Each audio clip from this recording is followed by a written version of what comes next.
Hi, good morning, good afternoon, good evening to all of you.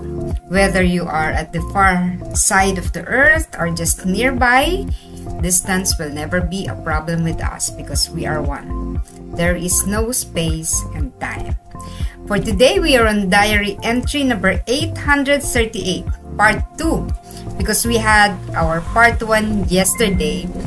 The part 1 discussed very briefly about Father Michael Soposco, the spiritual director of Sister Faustina Kowalska, and the discussion focused about his sufferings. We will have a different twist because today is Mother's Day. And happy Mother's Day to all mothers out there.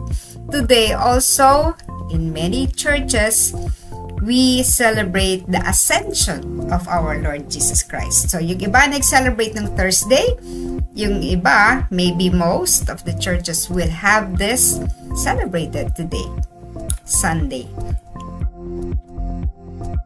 O infinite eternity, you will make manifest the efforts of heroic souls, because the earth rewards their efforts with hatred and ingratitude. Such souls do not have friends. They are solitary. And in this solitude, they gain strength. They draw their strength from God alone. With humility but also with courage, they stand firmly in the face of all the storms that beat upon them. Like high towering oaks, they are unmoved.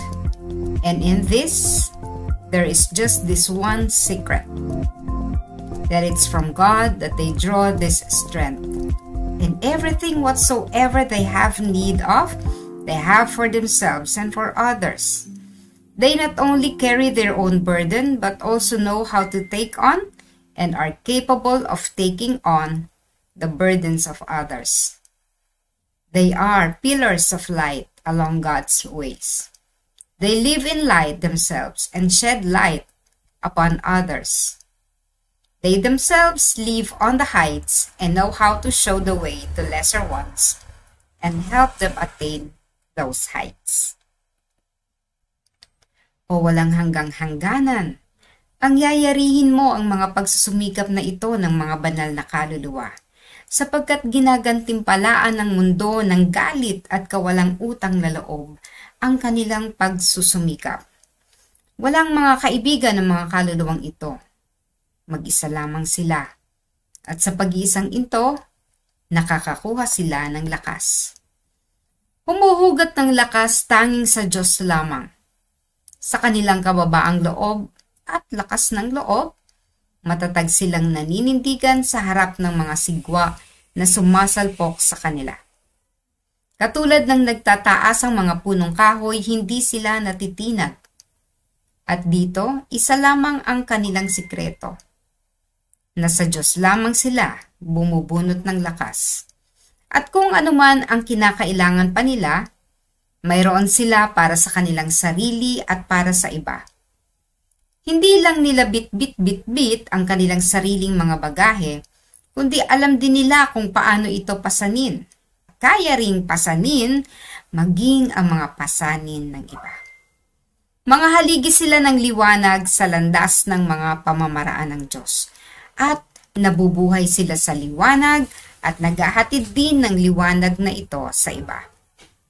Nabubuhay sila sa inaabot nilang rurok, subalit alam din kung paano ipakikita sa iba ang daan pataas at tinutulungan silang makamit din nila ang mga rurok na iyon. Okay, so sabi natin, we are today celebrating Mother's Day. Again, happy Mother's Day to all our heroic mothers out there. Yung mga walang tulog sa gabi sa pagpapasuso ng anak, pagising sa umaga ay mag-aasikaso pa rin ng anak, paliliguan, pakakainin, maglilinis ng bahay, aasikasuhin ng buong kabahayan. Maraming ganyang nanay. Hindi lang naman, yung iba nga, Napapagsabay pa yan yung mga gawain sa bahay at pagtatrabaho sa labas ng bahay. Mabuti na lang ngayon, meron ng work from home, kaya yung ibang mothers natin, they are doing multitasking habang nagko-computer, no? Kasi work from home, nag-aasikaso ng bata. Nakikita lang nila, nakaupo sila sa isang gilid ng bahay nila, tapos nakikita lang nila yung kanilang anak na naglalaro. Hindi katulad kapag nasa opisina, alala ng alala kung ano ba ang nangyayari sa bahay. So again, maligayang kaarawan ng maligayang araw sa lahat ng ating mga kananayan. And today we'll be focusing on the women saints, mga banal na babae. Particular, mga babae na naging ina. The church recognizes 155 wives, 82 mothers, and 82 widows as saints or blesseds. No? Nasa ganung bilang. Ito po ay mula sa Catholic faith.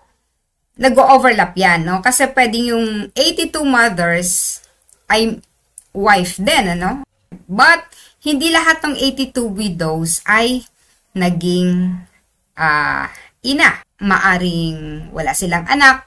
Right? So may mga overlap sa data.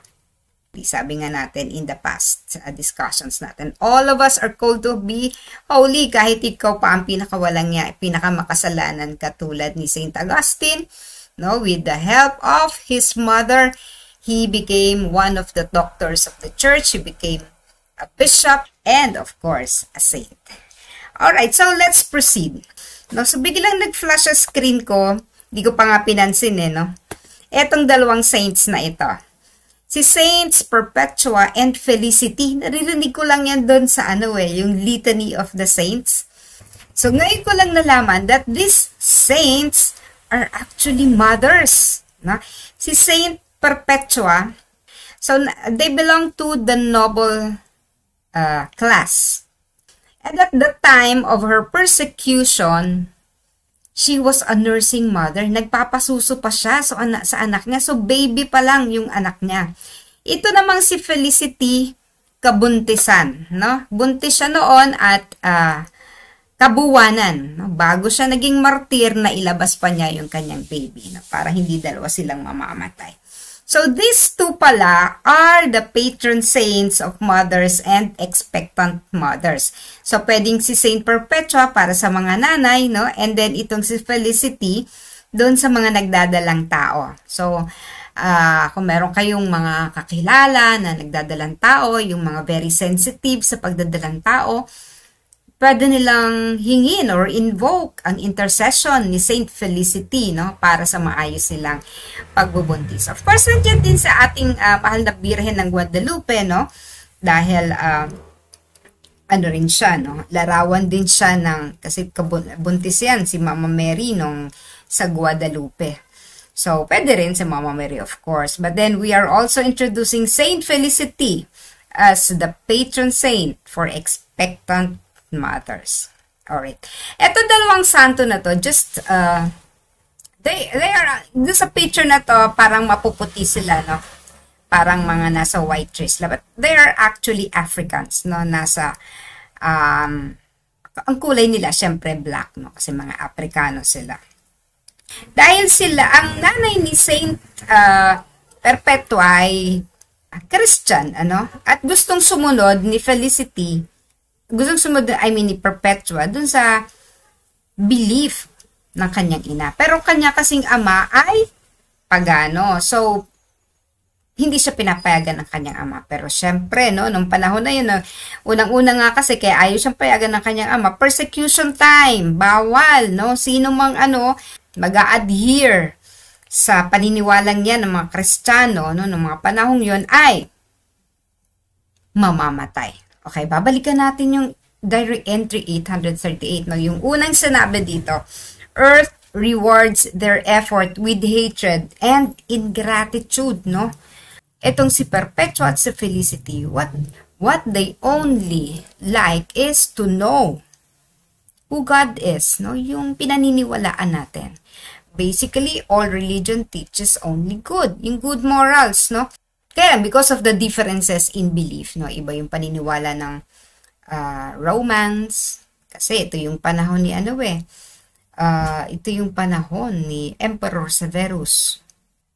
Okay. Kaya ano ang naging katumbas ng kanilang pagnanasa na maging mabuti, maging mabuting tao, ipalaganap ang ebanghelyo, ipalaganap ang Kristyanismo, no? Ano ang naging katapat nito? Ang naging katapat nito, earth rewards their effort with hatred and ingratitude, no? Galit na galit sa kanila yung mga Romano. Galit na galit sa kanila yung mga soldiers ng mga panahon yun. Yung mga tao pinagtatawanan sila, nire-ridicule when they were actually facing their death, no? Kasi marahas ang kamatayan nila, yung mga lalaki, no? Yung mga lalaking kasama nila sa isang open arena, pinakawalan yung mga leon, leopards, no? Yan, pinakawalan at hinayaan na sagupain sila nang walang kalaban-laban. So, ganun namatay yung mga companions nila, no? Namatay sa pamamagitan ng atake ng mga wild animals. Sila naman, sila ay pinapatay nung mismong kaarawan, birthday ni Caesar. There was a feast the day before the games. May alam niyo yung Gladiator, kung napanood niyo yung Gladiator, ganon. So, itong si Perpetua at saka si Felicity namatay sa mga gladiators. Siyempre, ano ba namang kalaban-laban itong dalawang babaeng ito, no? Pero, ang account, may yung habang lumalakad daw si Perpetua patungo doon sa arena, no? Parang yung yapak niya ay nagniningning, no? Na parang sasalubungin niya yung kanyang groom. She is the spouse and Christ is the groom. No? Nagniningning ang bawat yapak niya. But actually, those steps, those shining steps were actually leading her to her death. No? Pero yun nga, no? Kailan ba natin makakapiling, makakaisang dibdib ang ating Panginoong Jesus? Hindi when we die. No? So that was how the earth rewarded the effort of Perpetua and Felicity, who only wanted to spread the teachings of our Lord Jesus Christ, to convert people into Christianity. They have no friend. No, wala silang mga kaibigan. Solitary. By the way, si Felicity, si Felicity, kasambahay nila, no? Na naakit din niya. Naakit niya na sumama sa pananampalatayang Kristiyano. When we say they have no friends or solitary, these heroic souls, these saints, no? Diba mapapansin nyo naman, subukan nyo, mag-post ka ng mga bagay kaugnay sa ating pananampalataya, the wisdom of the church, mag-post ka anything about sufferings, or mag-post ka anything about the belief, konti lang yung magla-like niyan. Pero sa Facebook, no? Pero mag-post ka ng isang picture lang. Ako, subok ko na yan eh. Mag-post ka ng picture mo na nasa isang kainan ka, kasama ng mga pagkain sa mesa, or nasa isang resort ka. Naku, ang daming likes niyan. Pero pag ang ipinopost ko ay yung mga bagay na kaugnay sa mga ginawa ko, or yung mga reflection series ko, alam nyo ba, kumbaga, yan yung mga nilalangaw, no? Because generally people are not interested in those stuff. Konti na lang magiging kaibigan mo. Baka nga in the long run, ay, wag naman yan si Cynthia, iba na ang buhay niya. No? Parang ganon. Nawawalan ka talaga ng mga kaibigan. So, we basically, heroic souls, so if you want to be heroic, if you want to be saints, prepare for that way, wherein there are no such many people around. No? Walang masyadong tao na makakasabay ka. So, where do we gather the strength? Where do heroic souls gather their strength? No? Sapagkat they are solitary, they have no friend, no? Along the way, iniwanan na sila. In fact, itong si Perpetua at si Felicity, iniwanan to ng mga kaibigan, mga kakilala nila. No? Kasi nga, magkakaiba na iba na yung paniniwala ng dalawang to. Ang magiging kapalit ng ipapakipaglaban mo ay ang sarili mong buhay. Tayo, no, mahal na natin ang ating buhay. Samantalang yung buhay na yan, no, hindi naman maaring manatiling atin yan habang buhay. At some point, we will have to give up this life, no. Kaya lang tayo, karamihan sa mga tao, no, ay takot. na ibigay ang buhay na to. Actually, yung tatay niya, ilang beses siyang kinausap, huwag mo nang ituloy yan, bumalik ka na anak, talikuran mo na yung pananampalatayang yan. No? Kasi nga, nakakulong na siya eh. Kinulong sila, nasa dungeon siya. No? Pero, hindi siya natinag. So, ganun po yun, no? Yung separation natin from our family, yun na yung pinaka-immediate eh, no? Our loved ones. That too, we have to detach ourselves from. Kasi nga, kung ito ang makakahadlang para ipagpatuloy natin ang pagpapalaganap ng debosyon, then we really have to choose at the end. And we wish, of course, that we choose the Lord at the end. And hoping and praying, maaakay natin ang ating pamilya. Hindi natin sila iiwanan. No? Hindi naman ibig sabihin na pinili si Lord, iiwanan sila. No? But then, our prayers would still be sana ay maunawaan tayo at maging kaisa natin sila. Gaano man kahirap yon. Okay, with humility and courage, stand firmly in the face of all the storms. Again, itong mga kausa to ay doon sa 838, no?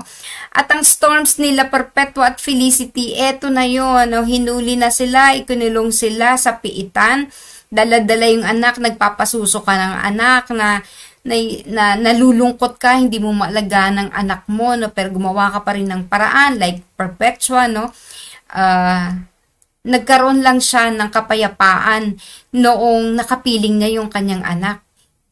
Iba na naging tingin niya. Hindi na niya nakikita yung dungeon bilang isang bilangguan. Naging masaya siya. Nagkaroon siya ng peace. Kasi nga kasama na niya yung kanyang anak. No? But then she also stood firmly. They stood firmly. Kahit anong ginawa sa kanila, ayan, binabastos sila ng mga gwardya doon. No? Hindi sila kinukutsa sila. Yung pagkakakulong nga sa kanila, ay preparatory yon for the final execution. No? Kung i-renounce nila yung kanilang pananampalataya, baka makalaya pa sila. No? But then, they stood firmly on what they believed. No? Naniwala sila, hindi nila tinikuran, hindi nila isinumpa, hindi nila tinalikuran ng Panginoong Jesucristo. Nung birthday nga kasi ni Caesar, no? Yun yung execution day, no? Sabi niya, pinapasuot sila ng robe na dedicated to their gods. Pero ang sinabi nila Perpetua, we came here on our free will. Pumunta kami dito sa aming malayang pag-iisip upang hindi mawala ang aming kalayaan, upang sambahin ang Diyos na kinikilala nila, who is Jesus Christ, no? So, hindi sila pumayag na isuot yon. Kasi kapag sinuot nila yung robe na yon identified with their gods, the Roman gods, edi parang niraround sila yung Christian belief. So, with humility and courage, they stood firm in the face of all the storms. Walang, no? Hindi nila tiningnan yung mangyayari sa kanila. Mag-aalay sila ng buhay.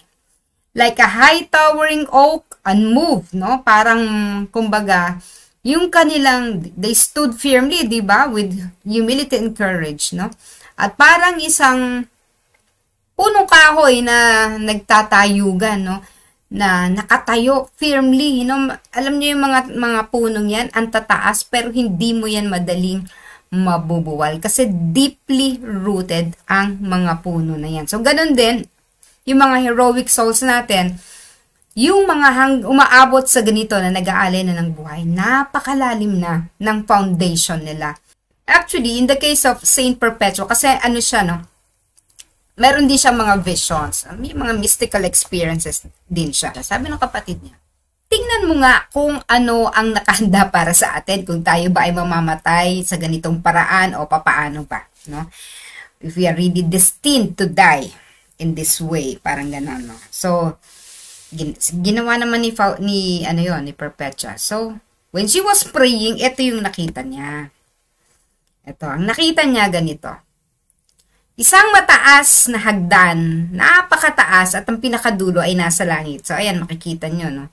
Yung hagdan niya ay abot hanggang langit. So, aakyatin mo yan para marating mo yung langit. At along yung doon sa hagdan na yan, makikita mo maraming mga balaraw, espada, no, mga arrows, no. Yung baga, mga daggers na nandyan, yan, makikita nyo doon sa hagdan. Ano. Tapos sa baba ng hagdan, merong isang dragon na ready kang kainin kung hindi ka aakyat, no? Parang tatakutin ka, no? Hindi ka rin naman makakababa kasi kapag bumaba ka, na doon yung dragon na nagiintay sa'yo. So, there is really no way but to go up, no?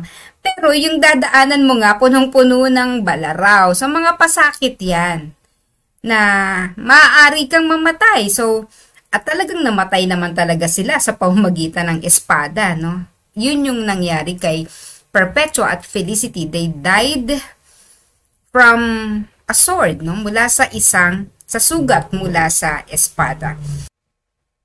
Okay. At tapos nakita niya yung naunang umakyat, si Saturnus. Ito yung kanyang teacher, no? Kanilang teacher, si Saturnus. Tapos after daw, makaakyat sa langit itong si Saturnus, sabi daw ni Saturnus sa kanila, Perpetua, iintayin kita dito, pero mag-iingat ka. Mag-ingat ka na hindi ka makagat ng dragon o lamunin ng dragon na nasa baba, kasi nga may dragon sa baba. Tapos doon sa pag-akyat na yon, pag-akyat niya doon sa hagdan na yon, nakita niya isang napakalawak na paraiso, a vast garden, kung saan nandoon, may nakita siyang isang lalaki na may white hair, puting buhok, no? At ang pananamit daw ay katulad ng isang pastol, no? At nakita niya yung pastol na naggagatas doon sa kanyang mga tupa.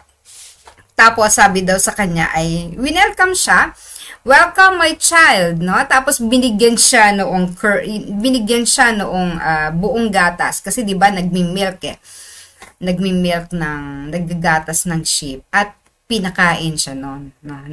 Yun yung welcome, kumbaga welcome drink or welcome food ni Perpetua when she reached heaven. Again, this was her vision. Tapos nagising na siya sa kanyang panaginip na may nasa bibig pa rin niya, no? Yung tamis ng gatas na binigay sa kanya when she reached heaven. So sabi niya sa kapatid niya, alam mo kapatid, eto na talaga ang ating kapalaran. Mamamatay tayo na naghihirap.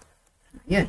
Medyo nakakatakot, no? Pero sabi nga kay Perpetua, hindi kinakitaan ng takot. Okay, ito namang si Felicity, dahil buntis nga siya, dahil ayaw niya na dalawa ang mamamatay sa kanila, no? Kasi execution time na. So 2 days bago ang execution, nag-labor pains na siya. Kung kaya nailabas na yung kanyang anak, nakapanganak pa siya, at yung kanyang anak ay naipaampon pa niya sa kanilang mga kasamahan. So 'di ba? Bilang isang ina, biruin mo, no? Si Perpetua talagang gagawin ng lahat para sa kanyang anak. Mapasuso lang ang kanyang anak, mabuhay lang ang kanyang anak.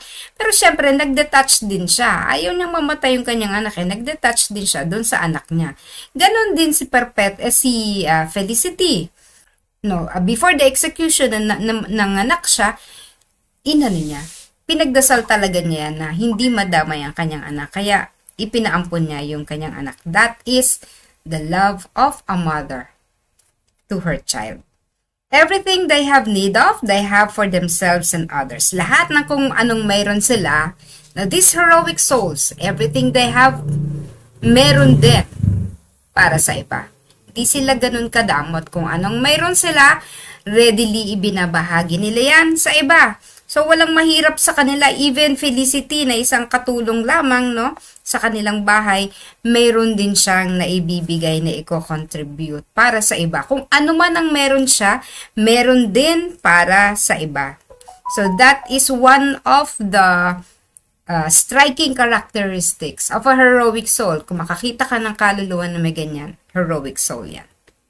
And then they carry their own burden but also take on the burdens of others, no? Meron kang pasan-pasang mga pasakit. At the same time, yung problema din ng iba, pinapasan mo pa, no? Yung bang, sasabihin pa sa'yo, no? Ang dami-dami mo ng problema, tapos tulong ka pa ng tulong sa problema ng iba. Because they have the power, they have been given the power to help others. Aanin mo yung power na yon na binigay sa'yo ng Diyos. Kung ang gagawin mo lamang, yung power na yon binigay sa'yo ay para sa sarili mo lang. The heroic soul is able to know the purpose of the wealth. Yung kanyang kayamanan na naipon, the material wealth, na kukuha nila out of their business or out of their hard work because of the power they have, the power that they have gained, the education, no, the knowledge, yung mga ganon. No, yung fruits niyan, alam nila kung paano gamitin. Na hindi lang para ito sa sarili nila, kundi kailangan ito ay bahagi din sa iba. Just take Perpetua. Noble person, no? From a noble family. Pero, tingnan mo naman, hindi niya iniwan si Felicity. No? Kaya magkasama sila hanggang kamatayan. Pillars of light along God's way. Sila ay mga haligi ng liwanag sa daanan ng Diyos. No? Ibig sabihin, pillars of light, di may liwanag. So, halimbawa, si Felicity at saka si Perpetua, no? Nandyan sila sa mga daan na yan na pwede nating kunan din ng liwanag. They share their light. They live in light and they are able to shed their light for others. Na nagbibigay liwanag sila, hindi lamang para sa sarili nila, kundi para sa ibang tao. Halimbawa, when you are doing the enthronement of the divine mercy sa mga bahay-bahay, may sarili ka ng daladalang liwanag. At pag dinala mo pa si Jesus sa bahay nila, kayong dalawa ni Jesus, may liwanag si Jesus at may liwanag ka ring daladala bilang enthronement minister, for example. No? So, may daladala kang liwanag, you have your light, and you are able to affect all other people around you with your light. Kapag ang mga tao sa paligid mo ay masaya kapag nandyan ka, you have the light. Pero kapag pumapasok ka pa lang ng kwarto, nayayamot na yung mga tao sa'yo, then you are not carrying a light. May makadiliman kang daladala. And you have to meditate, what's wrong with me? So, ito yun, no? Again, Perpetua and Felicity are mothers. Sila ay mga ina. May mga anak, pinapasuso, ipinanganak. Napahiwalay sa kanila. Napahiwalay hindi dahil gusto nila, kundi dahil yun ang makabubuti para sa mga anak nila. They have given up their life for other people and for God. And in the process, they lost their own children. They have to give up their children. Ipaampon sila, ipagkatiwala sila sa iba. Sapagkat alam nila na may mas malaki silang tungkulin maliban sa pagiging ina. Pero ginawa pa rin nila, ipinakita pa rin nila ang kadalisayan ng puso ng isang ina. Hindi man naging mahaba ang pag-aaruga na ginawa ni Felicity at Perpetua sa kanilang mga anak. But for their children, paglaki nito, tiyak na matutuwa sila sapagkat ang kanilang ina ay may paninindigan at ipinaglaban ng kanilang pananampalataya. Ipinaglaban si Kristo. And they would be blessed, no? Yung mga ganyang mga bata, they would be blessed. Kasi nagsakripisyo na yung nanay nila. At the same time, we mothers are sacrificing for our children. May this lead us to a more concrete love for others. No? Yung pagiging ina natin, maging panimulang hakbang sana para maging ina rin tayo sa ibang tao. No? Yung pagiging ina is by helping other people, by shedding our light to other people, by sharing what we have to other people. Yung parang nagtatrabaho tayo at kumikita hindi na lang para sa kaluwagan o ikabubuti ng ating mga anak. But when we come to realize that we also need to help other people, hindi lang yung ating mga anak, then our heart is growing. Lumalaki yung puso natin sapagkat nai-encompass na nila yung pagmamahal sa ibang tao, hindi na lang sa ating mga anak. And in that way, look at the ladder. Again, kaya ko ibinili kayang ladder. All of us, ipinakita ni Kristo na pagkatapos ng kanyang sufferings, 'di ba? After all the passion that he had undergone, Yung kalupitan na dinanas niya, yung hirap na dinanas niya, yung dugo na ibinuwis niya. 'Di ba? Namatay siya sa krus, pero nabuhay siyang muli.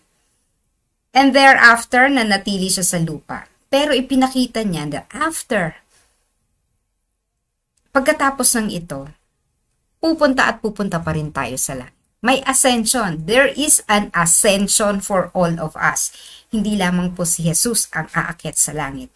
We also will be ascending depending on the life that we had done on earth. Depende sa naging buhay natin sa lupa.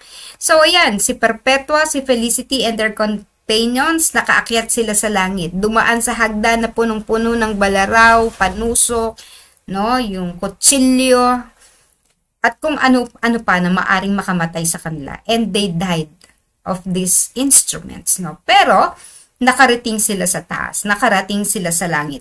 They ascended into heaven. Tayo ay ganun din. There is always a chance for us to ascend. Ngayon, kung ang gusto niyo descending, it is also your choice. No? If you want to descend and you know where to go when you want to descend, either you go first to purgatory or you go directly to eternal damnation. That would be your choice. But for all of us, our Lord is very merciful, the source of all mercy, unfathomable and inexhaustible mercy. Hindi kayang ubusin kahit gaano ang kasalanan mo. You just need to ask for His mercy and the Lord will go to you and give the mercy. Pero yun nga, no, we will still have to suffer because we need to pay our own transgressions. But at the end of it, again, pag pinili natin ang tamang daan at ang tamang landas, we will definitely ascend into heaven. Pasasaan at pasasaan ba? Gaano man daw kahaba ang prosesyon, sa simbahan pa rin ang tuloy. Magandang gabi po, magandang araw sa inyong lahat. And again, Happy Mother's Day.